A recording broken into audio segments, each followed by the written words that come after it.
I'll be one of the teacher from among the other teachers, and I will be teaching today the topic Atman. Okay, so we will first start with the Mangalacharan. So this will be an interactive session. So I want you guys to come up with the answers, whatever you know, then we can have some discussion. And when we have discussion going on, so we will learn new things, right? So I want to be this little bit fun session also. So that not just only just learning and listening and just taking some concepts, no, practical life, what we are going to adopt from these concepts, that also we have to take home, as well as we have to learn what it has the spiritual significance. Okay, okay, so now I will share my screen. So can I request Shreya, Aradhya, Sham, and Sahasra, and Gaurhari. So whatever names I called, these 5 kids will read Mangalacharan prayers, and others can listen and concentrate. Okay, so by the time all others should be on mute mode. Okay, and preferably everyone can turn on the videos. If anything in like speed wise any technical issues arise, then I can ask you to switch up the videos. Okay, till that time you can just keep it on.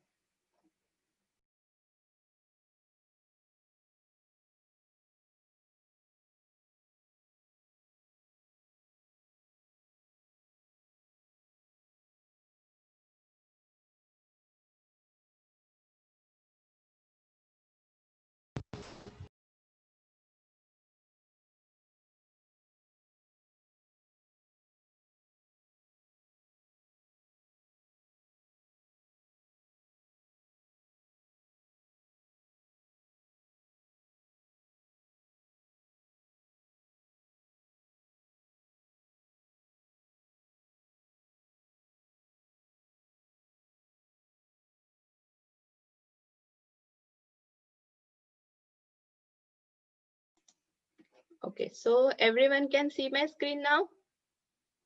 Okay. Yes, Mataji. Okay. Yes, So Mataji. let's start with Gaurhari, then Shreya, then Sahasra, Aradhya, and Sham. So we'll follow the same sequence and we will read all the Mangalacharan prayers. Okay. Starting with Om Agyanam Timirandhasya Jnananjana Shalakaya Chakshurunmilitam Yena Tasmai Shri Gurave Namaha. Gaurhari, please start. श्रीचैतन्यमनोभीष्टं स्थापितं येन भूतले स्वयं रूपा कदा मह्यं ददाति स्वपदान्तिकम् Vandeham Shri Guru Shri Utapadakammalam Shri Gurun Vaishnavamscha Shri Rupam Sagrajatam Sahagana Raghunathanvitam Tam Sajivam Sadvaitam Savadutam Parijana Sahitam Krishna Chaitanya Devam Shri Radha Krishna Padan Sahagana Lalita Shri Vishakhanvitam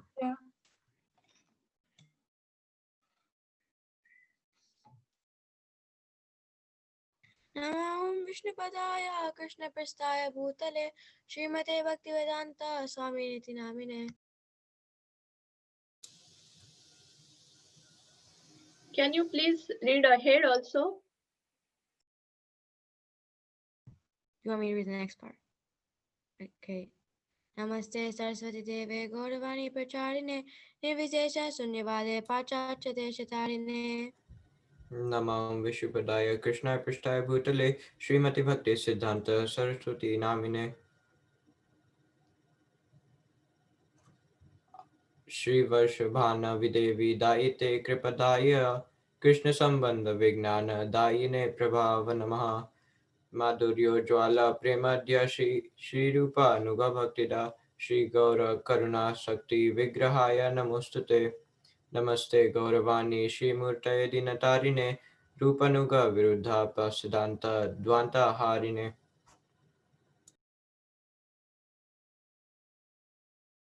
Namo Namo Om. Namo Gora Kishoraya Shakshad Vair. I don't. Sakshat, Sakshat Vairagya Shakshad Murtaye Vairagya Murtaye Vipralamba Vipralamba Rasambode Padam Bhujaya Bhujaya Te Nama. Is it me now?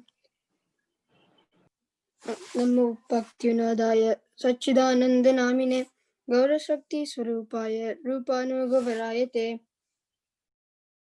Gauraviya Bhava Bhume Swam Nirdishta Sajjana Priya Vaishnava Sarvabhamu Shri Jagannathaya Te Namah.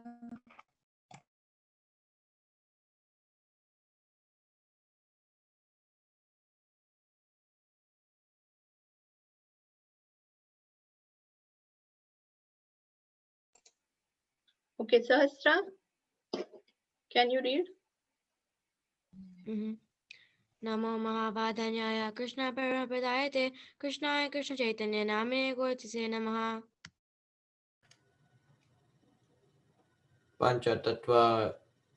Panchatattvatmakam Krishnam Bhaktarupa Panchatattva. Swarup.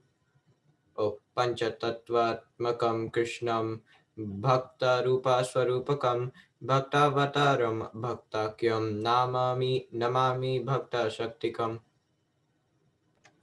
He Krishna Karna Sindhu Dinabandha Jagatpate Gopisha Gopika Kanta Radha Kanta Namostute. Jaitam Srito Pangur Mamanda Matirgati Matsarvasva Palambojo Radha Madana Mohano. Divyadvrindaranya Kalpadrumado Srimad Ratnagara Simhasanasto Srimad Radha Srila Govinda Devo Prishtalibi Sevyamanu Smarami.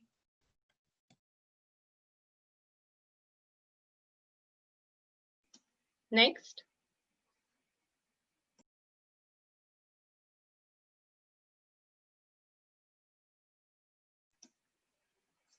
Sahasra, can you read?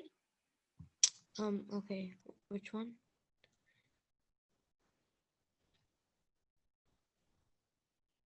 Okay.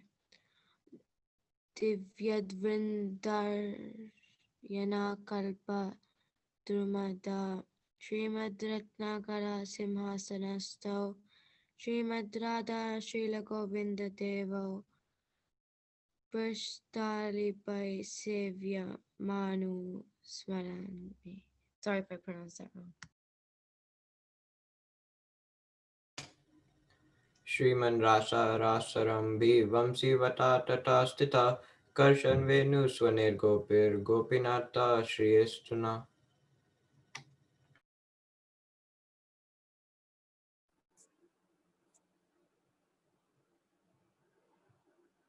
Tapta Kanchana Gaurangi Radhe Vrindavaneshwari. Wait, Mataji, am I reading that part or am I reading the other part? No, correct. You are reading. Okay.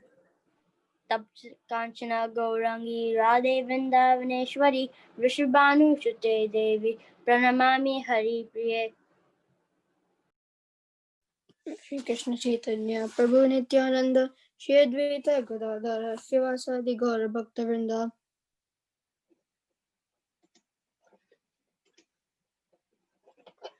Hare Krishna, Krishna Krishna, Hare Hare, Hare Rama, Rama Rama, Hare Hare.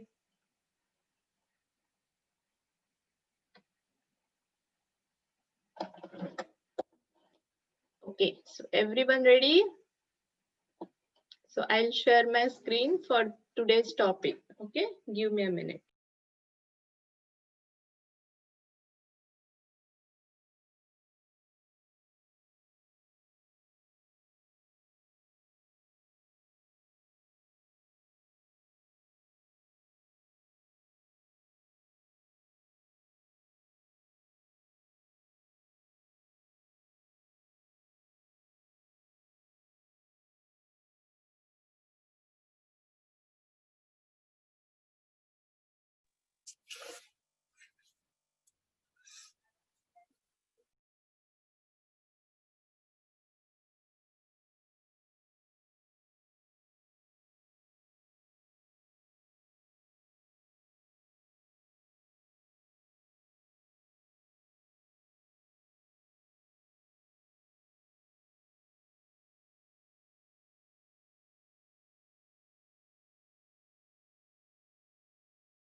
Hare Krishna. So everyone can see my screen now? Yes, Mataji. Yes, Mataji. Yes, Mataji. Hey, Mataji. Good. So I don't know who led afterwards. So I'll just quickly introduce again. So I'm Harshini Mataji and I am one of the teacher, okay, for this Sunday school, for your group. So today we are going to talk about Atman. Anyone knows what does it mean by? So, Yeah, anyone can unmute yourself and can tell the answer. The soul, Mataji. Good. The soul. Anyone else? like the soul, right? Sorry, can you speak loudly? The soul. Yes, correct. So Atman means soul. So when we study about Bhagavad Gita, so there are 18 chapters in Bhagavad Gita. Everyone you know, right? So in Bhagavad Gita, in first chapter, there is a picture about the scene going on about the war, right? So in first chapter, mostly there is a conversation, but whatever the conversation is happening, it is starting with Arjuna's doubt, right? So what is happening is that there is a war starting, and in that war, Arjuna, both the parties, opposite parties are in front of each other. And when Arjuna saw that there are all his relatives in front, opposite to him, he gets confused. He gets very sad. Like looking at them, he thinks that how can I have a war with them, right? Against them. So he is confused. And because of this confusion, he has there are some doubts arising in his mind, right? How can I fight? How can I fight with all elders with from whom I have taken some shiksha, diksha, from whom I am learning so many things. So how can I fight against them? But in that situation, when he got confused, he approaches Krishna. So he approaches his guru. So if you see the acronym of the second chapter, it says Gita, where G stands for Guru, I stands for identity, T stands for two duties, and A stands for Atmarama. And here, today we are going to talk about identity, I, which covers the verses from 11 to 30. But we will not be going in depth with each verse. We will cover some verses which is giving some good idea to us about Atman. What is Atman, right? Okay. So here first we had some introduction about this chapter and this topic we are going to cover today. And from all these verses, we will be covering these many verses, right? And the next in next class, we will cover remaining verses and also we will have some quiz. So I request all of you, please pay attention and you can keep a paper and pen ready so that if you want, you can note down some main points so that we can have, when we will have quiz next time, you will be well prepared already. Okay. So we saw that Atman is the meaning thereby soul. So is there only one soul? Can anyone say how many types of souls are there? Okay, Shreya, you can. There's two. Okay, can you say the names? I know one is like the soul and then the other one's the super soul. Or Okay, Paramatma. good. So anyone knows what does it mean by, what does exactly mean by soul and what does exactly mean by super soul? What is the difference between two? Who can answer?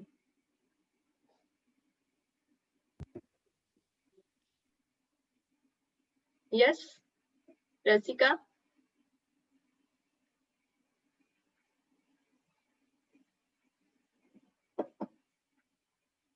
Sham, you want to say?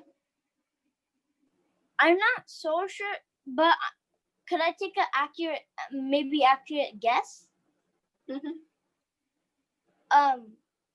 Technically, the soul is like in the material world, but in the spiritual world, it's called the super soul. Mm, Or not no, not exactly like that, but soul is the term which is yeah, more meaningful in spiritual way, but yeah, not exactly what you mean by. Yeah, Saikrish, go ahead. So the super soul is Krishna, or the one who knows the knowledge, like the knowledge of the absolute truth, and the soul is just the like there's like one maybe like there's that's below the super soul. So Exactly. it's like us. We are the Yes, soul. So very good, Saikrish.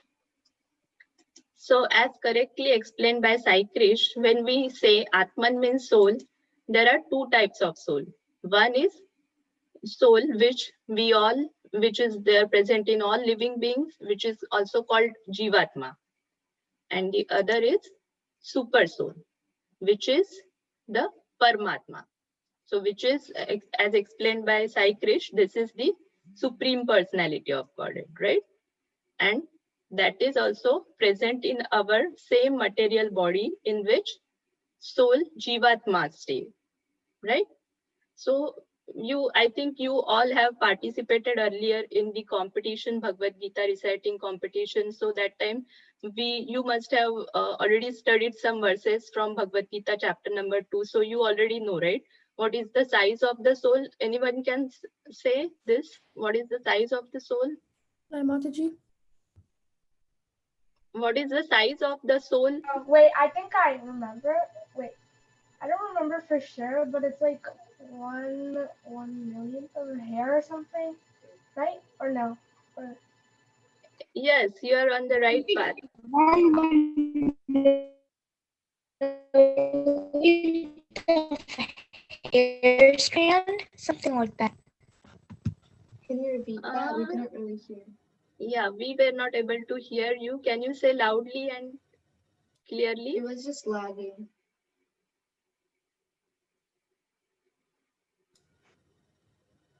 Isn't it like 1/10,000th of a hair? Yes, correct.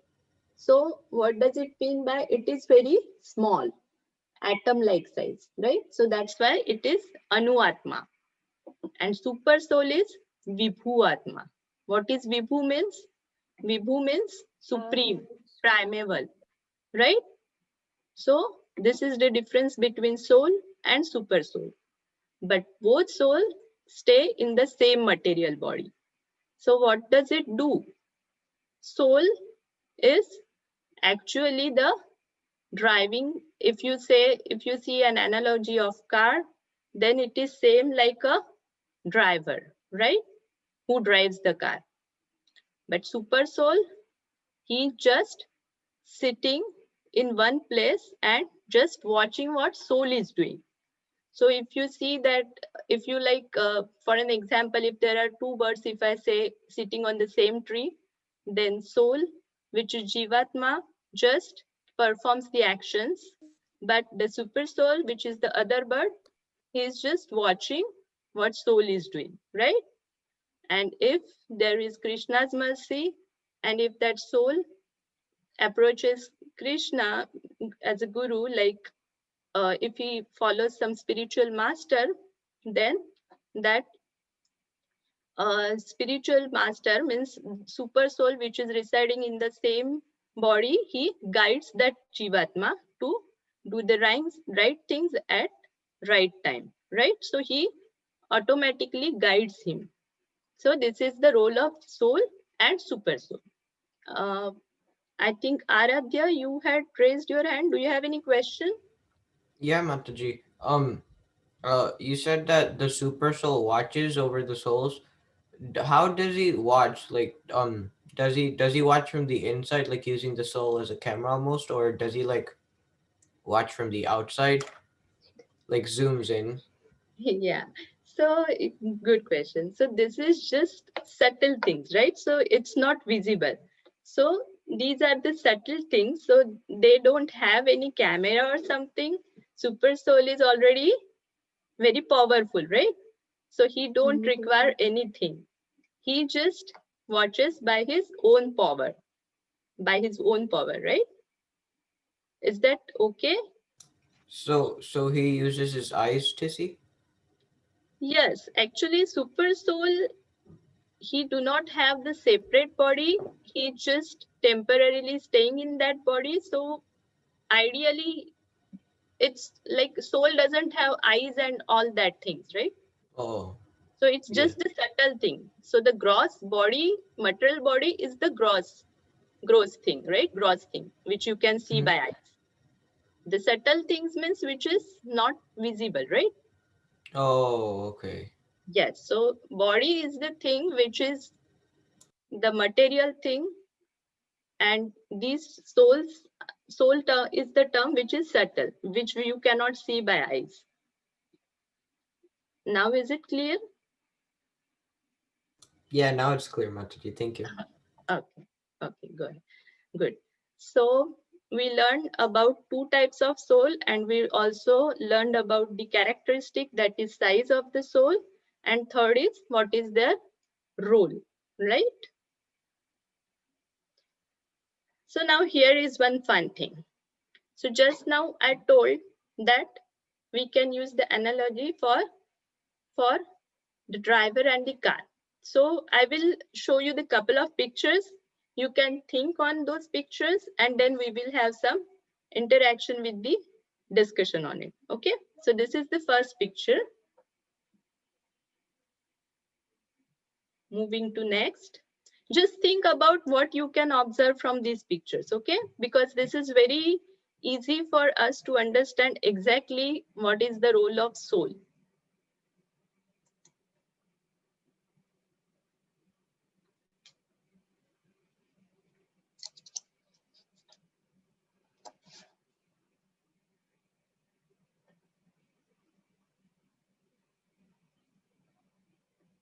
Okay, can we start the discussion? Anyone can say that from this first picture, what we can understand? Yes, Shreya?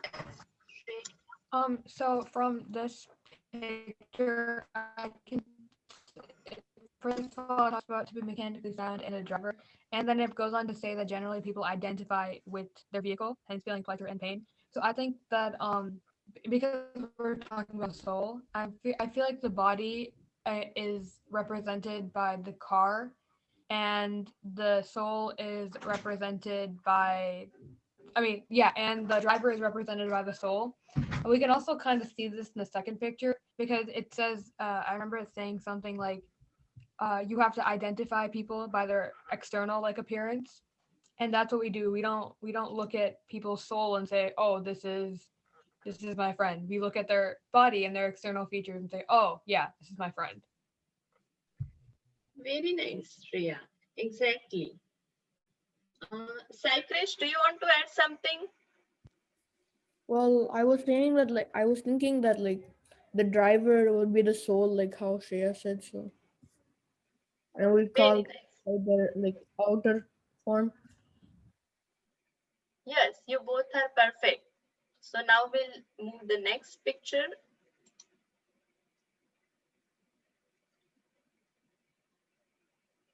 Anyone can interpret what does this picture means? Like we treat, like how we like treat cars, we treat others differently. I don't know, kind of based on like their importance, and we shouldn't do that. Yes, correct. Go ahead. Anyone else wants to add something? I feel like the bottom picture represents like braces, because like the van saying that there's a caravan in front of me, so that's like a type of car. Yes, correct. So from these two pictures, anyone wants to say something more? Okay, good. So all of you, whatever explained is correct. as Shreya correctly explained, that we usually see that material point of view. From material point of view, we always think, right? We try to think that some person is like, for example, he's huge in size. So we call, sometimes maybe we calling him fat, him or her. So we will characterize with their shape or some with their features, right? Similarly, like here, it's shown that some different cars are shown, and then from that we can see the different bodies, right? So here are the different characteristics from which we are just considering body, material body, not the soul, right? But actually, when we consider that car is available, right? Car is there. So it's something similar like our material body.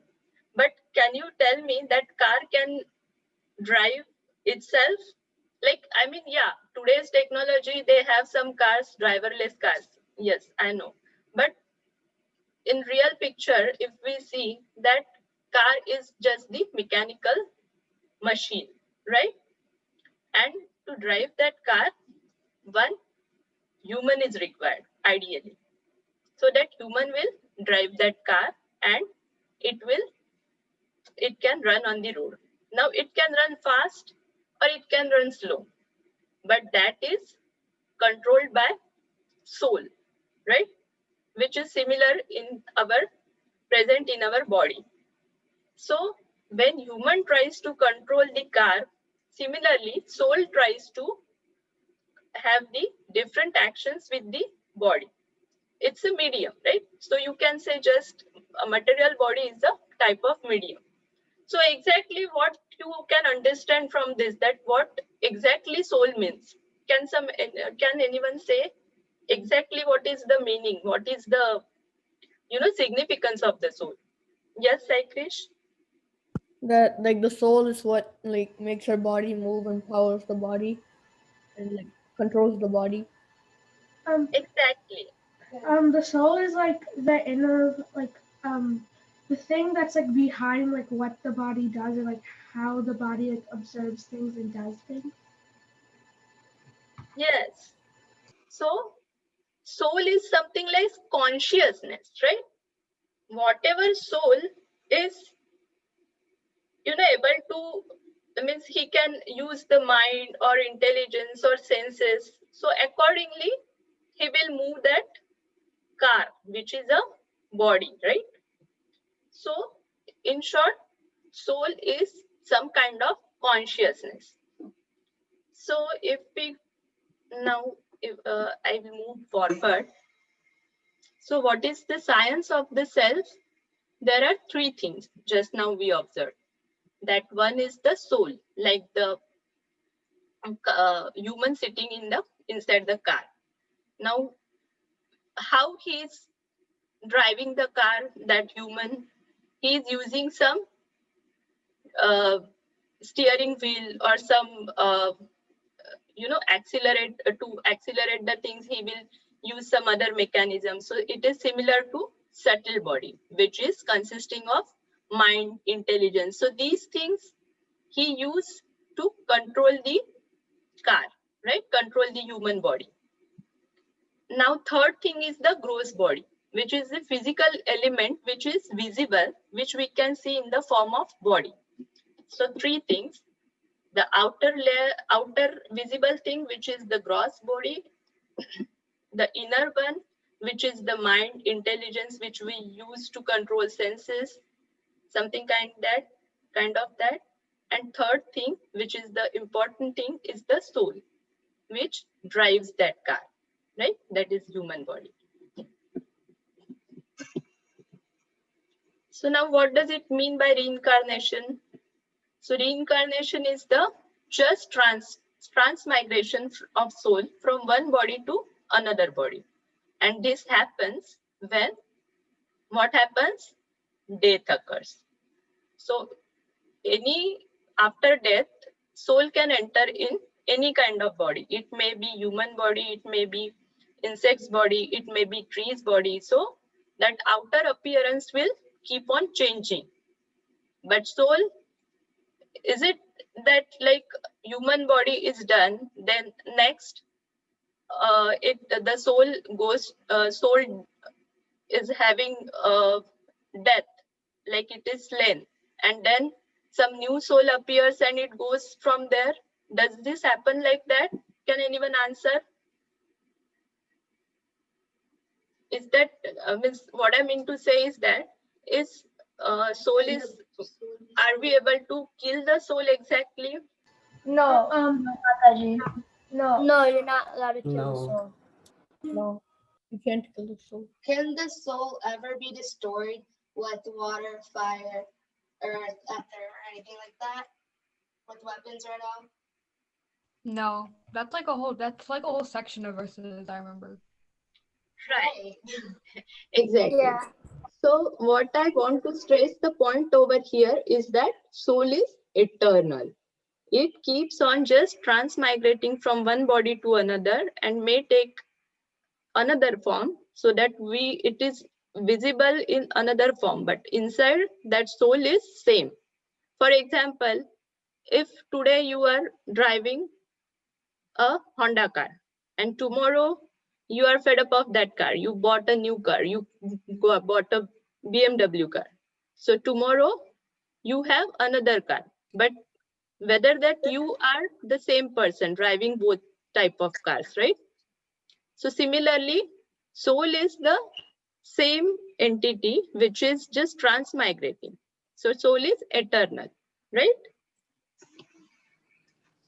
And what does it mean by we say that we are, you know, we are thinking of liberation, or we sometimes we talk that you may have heard in some lectures that yes, liberation is the term which is connected to some spiritual science. So what does it mean by, then in that case what happens with soul?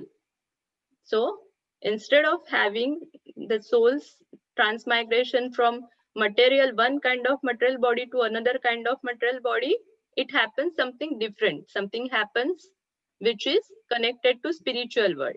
So the same soul, instead of entering into the another material body, it goes in the spiritual body. It gets some spiritual body. But when that will happen?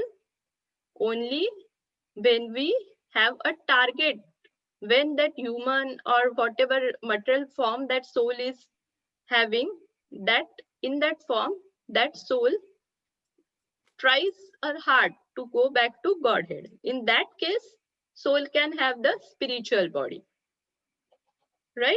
So that is the stage of liberation. So from all these conversation, can anyone say that what we are learning, what are the points which we are trying to remember? Anyone can unmute and tell. Yes, Meghna. Soul never dies. The soul never dies, and yeah. The soul is eternal. It transfers from one body to another body. Soul not die. It just switches bodies. Yes, The soul is really small and we can't see it. right. It's subtle thing, right? Which is not visible. Correct. The soul doesn't die, just switch bodies based on your acts. Exactly. Anyone else? Well, there's two types of souls, Atma and Paramatma. Yes, correct. So there are two types of soul, right? So right now, whatever we discussed, that is about the Jivatma. So I will summarize this. So these are all the concepts which are related to soul. Now let's see in Bhagavad Gita how it is, how this information is represented. Okay. So when we talk about identity, when we talk about the identity, as per Bhagavad Gita, verse number 2.12 and 2.13, it says that never was there a time when I did not exist, nor you, sorry, never was there a time when I did not exist, nor you, nor all these kings, nor in the future shall any of us cease to be. As the embodied soul continuously passes in this body from boyhood to youth to old age, the soul similarly passes into another body at death. A sober person is not bewildered by such change.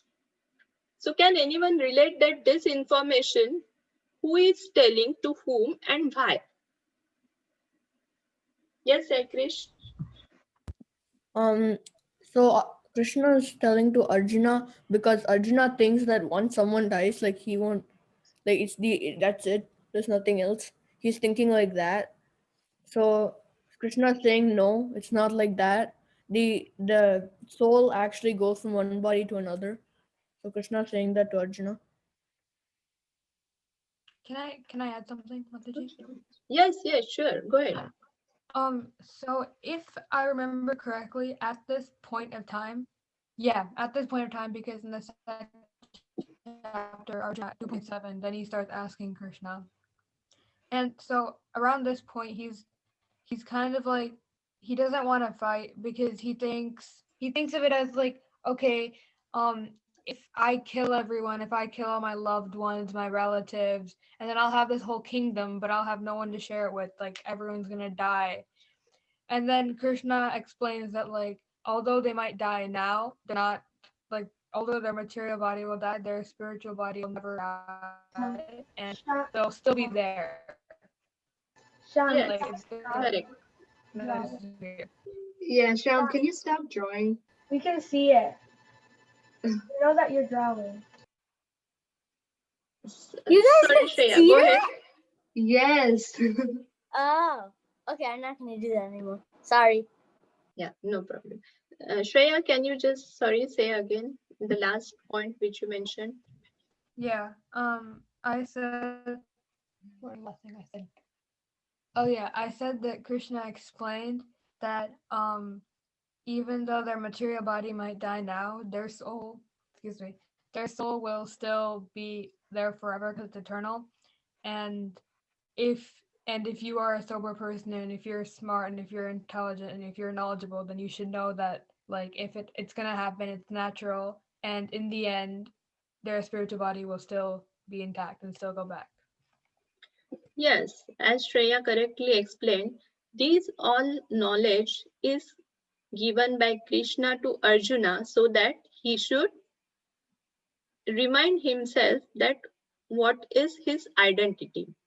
Now, when we say what is our identity, then we also realize that what is our target in life, what is our goal. We should not always think just from material point of view, right? We should always think that what is our, so there are two duties. One is spiritual duty and other is material duty. So when we talk about an identity, that identity is supposed to do material as well as spiritual duty. So when we approach Guru can show us the right path. In similar way over here, how Krishna showed exact correct path which Arjuna has to follow, right? So in that connection, Krishna is reminding again Arjuna that this death is not the end of the world, right? The soul, whoever whoever people are getting,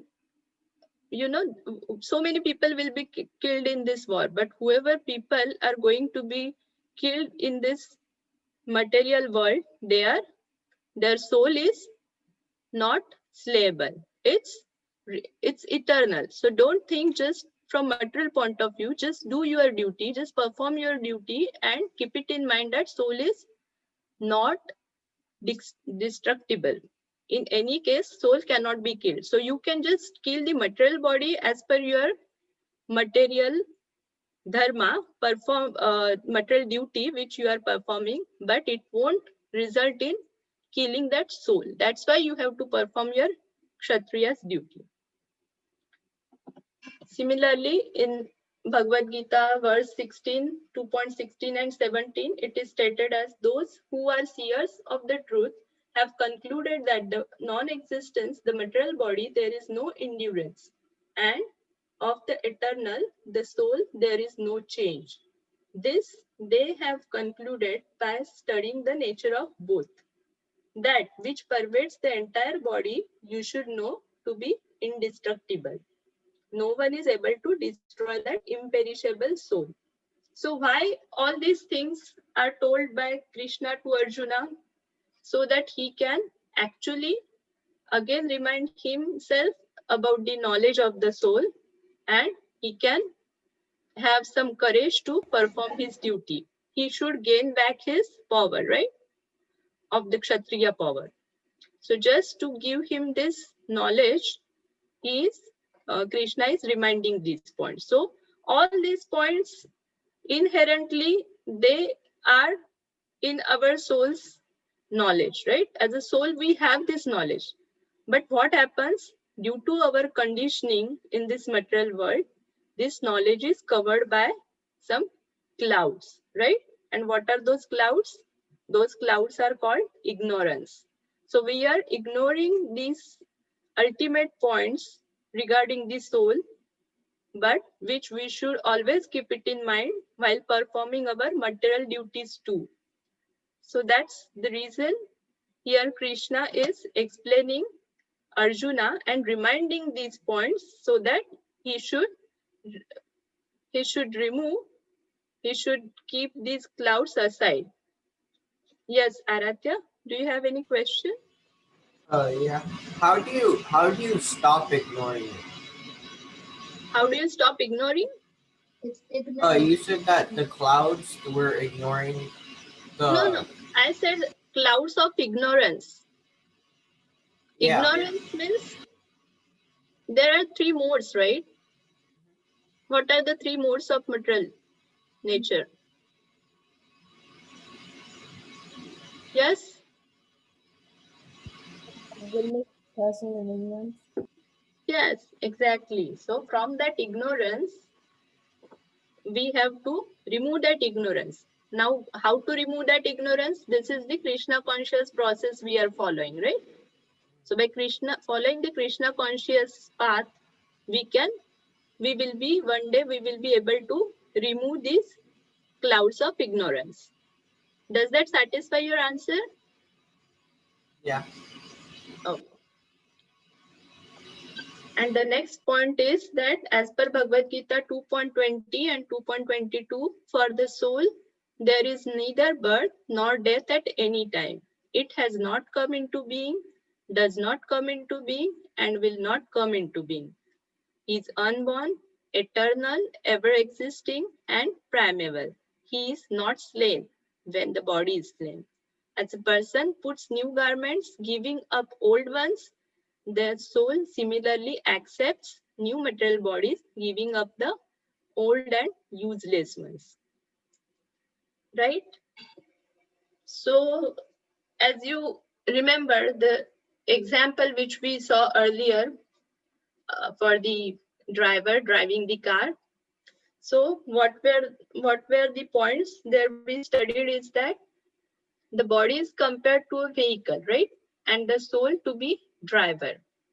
Now, a car cannot run without the driver, right? Similarly, the body will not work without the presence of soul. Just as a young child may not realize that each and every car needs a driver for it to move, those without developed knowledge perceive the body but fail to see the soul within.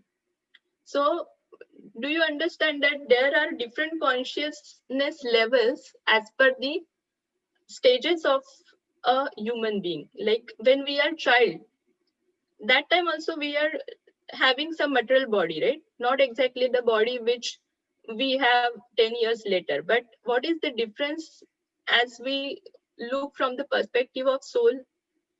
The difference is that the soul is having different kinds of consciousness. So when we are young, we have more knowledge, right? As compared to when we are child, we know what is good, what is bad.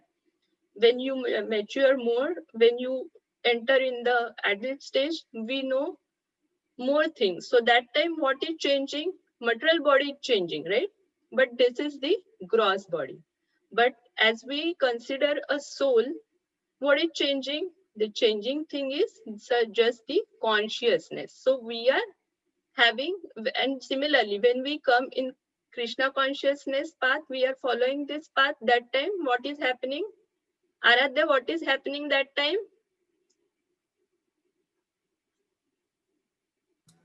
Sorry, Mataji, what? When we are following Krishna consciousness path, then what is happening? What process is going on in within ourselves? We are purifying ourselves. Yes, exactly. So that purification process is happening and it is resulting in removing those cloud of ignorance. You remember we talked about a few minutes ago. So those cloud of ignorance are removing it. What does it mean? We are gaining some knowledge. We are trying to remind ourselves. Our soul is gaining that consciousness back within us, which already we had, but we had forgotten because of the material conditions, right? So just as a young child may not realize that each and every car needs a driver for it to move, those without developed knowledge pursue the body but fail to see the soul within. The driver may identify with his car and even feel kinship with drivers of a similar model.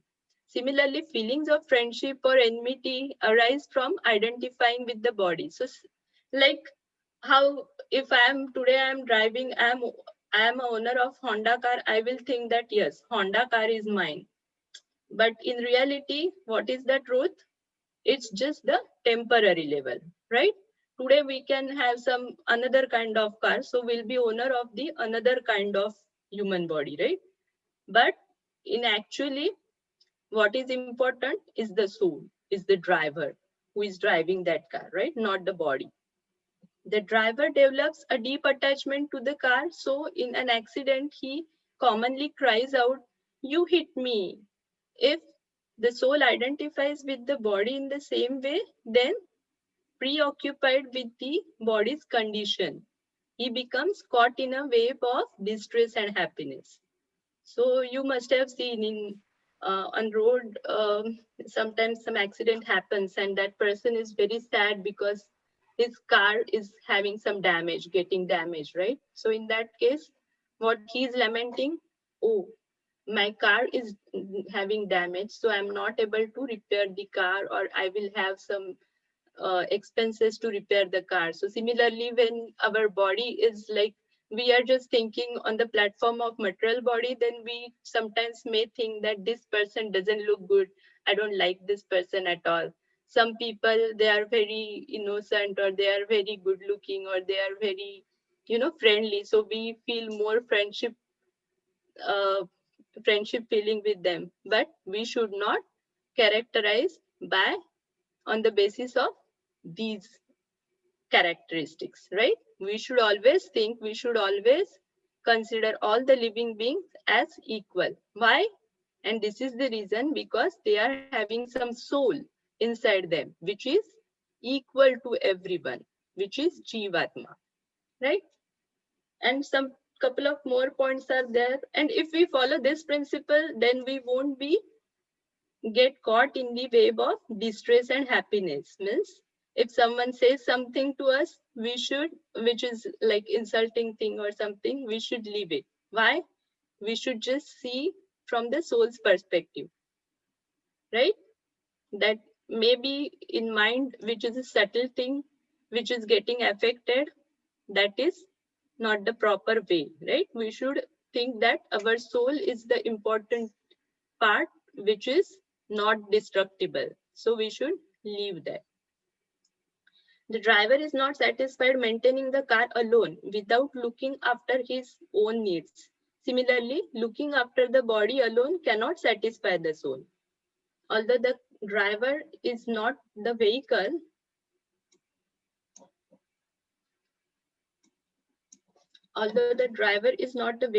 he will move according to the nature of the car, namely fast or slow, etc. The same driver cannot get out of the car,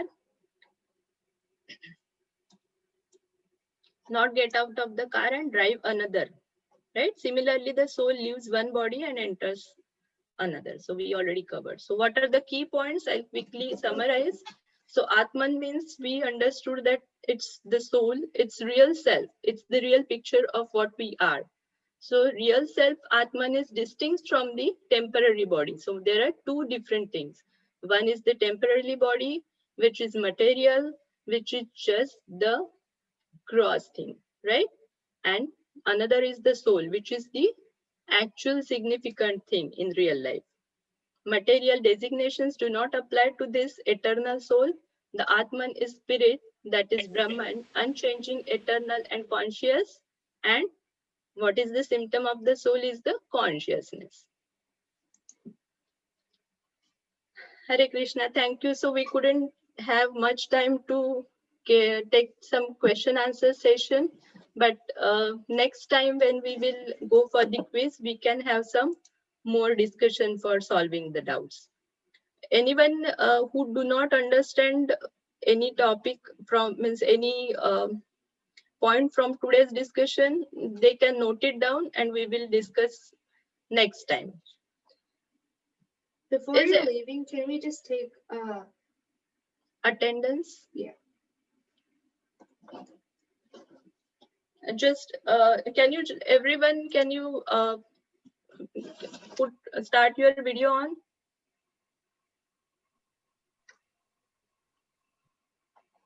Can you